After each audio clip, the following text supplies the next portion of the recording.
I have two kids. Yeah. And so when we started, both my kids skied. My son doesn't anymore because his priorities have changed. And so he needs to go learn how to make money. And I was like, yes, you do. Go make money. My daughter's 15 in different expectation. And it's just an awesome time. She just started driving, so she drives some, and then when we get in the mountains, I drive. But, and then while we're driving, she reads some of her favorite books to me. And while we're on the slopes, we're just having a great time.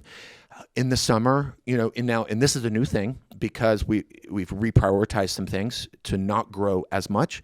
We're going to start. We camp together, and we've done that for the past couple years, just a couple weekends, and now we're going to start doing like every month, maybe twice a month. So we're prioritizing what it is valuable to me and her and our family. And so could I say, hey, I'm going to grow this business into, so we're just under a $3 million business. And there was, up until this year, we were like, let's go to 10. Let's go to 10. I can do that. And then this year, me and my wife sat down and just had a real conversation. It's like, what do we really want? What are we trying to achieve? And it would take another 3 to 5 years of really like intentional growth to get there and maintain it and systematize it. And I was like, man, I just don't know if I want to do that, because if you would have asked me 10 years ago what success looked like I'm way beyond it, so why move the goalpost? And I would have said, well, I'll always move the goalpost. I'm just like, because that's who I am. I'm going to grow business. That's what I do.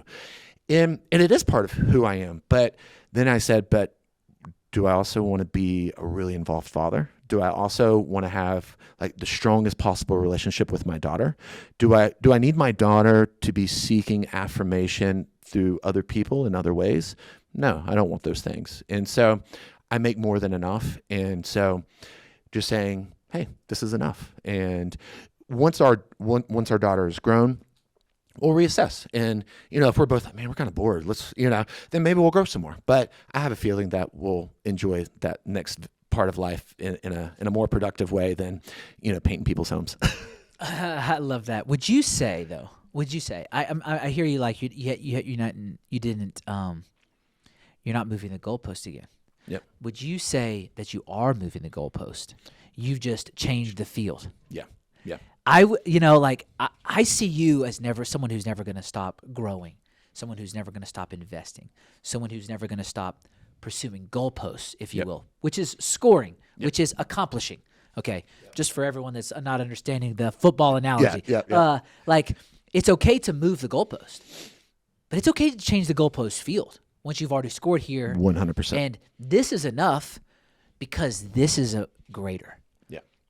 And so you've actually adjusted the goalposts and assessed what matters more. Yeah, and that's very true. And so part of that shift, the new field, is, I have what I need, and so we've you've seen in movies and maybe even know someone in real life that you got the really successful parents and the kids are a mess, and the knowledge didn't pass down to the next generation of how to accomplish the thing. So it's one thing to be able to provide. It's another, the whole old analogy, give them a fish or teach them how to fish, So my kids have a great life, much better than anything I ever imagined. But also it's time, if I'm not focused on my business, I can help my son with his business. And, and sometimes my wife's like, well, what are you doing? It's like, and it's a dance. Like, you do something, see the response. Okay, based on that response, I'm going to do this.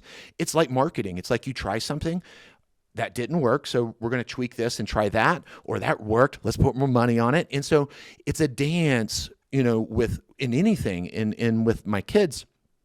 It's the same type of thing. So right now, the new field is helping my son, and that's again same way that I had kind of a combined effort. People speaking into my life. He's got people around him. He's got great people like Parker and Matthew who are just like good influences in his life. And then he's got my brother, his uncle, that he just spent 6 months with in California. And then he has me and his mom. And we haven't talked about my wife, but my wife plays a big part in the business as well. She does all the bookkeeping, accounting. She's the dot the I, cross the T, make sure, I always say she keeps me out of jail, So, on the tax side, So, so with my daughter, she's a writer. She's a huge creative. She's already written her first novel. And I'm biased, but it's really good. And so when she turns 16, sometime around that time frame, we're going to start launching her brand, and we're going to start working on that.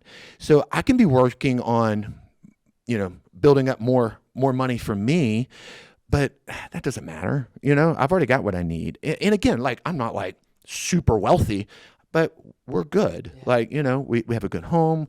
We don't have any debt. We have a good life. And so now I want to focus on building. The best thing I can do to help my kids become successful is teach them everything I know. And I can teach them just concepts, or I can get in the trenches and say, hey, this is how we do things. This is how we communicate. This is how we interact. This is what we value. This is why we go to church every Sunday. This is why we're generous. This is and let them pull back the curtain a little bit, see behind the scenes of how mom and dad prioritize things, how we budget things, how we run our business. So yeah, like you said, it's kind of like we hit the end zone here, so let's bounce over to another field and let's push the ball farther down the field so that once he can get the momentum, I'm coaching him on his field, and I'm coaching my daughter on her field. And we'll see what that looks like once they're kind of got their momentum, and then they don't need dad anymore. And I don't know what it looks like in that kind of third cycle or third stage of life. But so I love that analogy.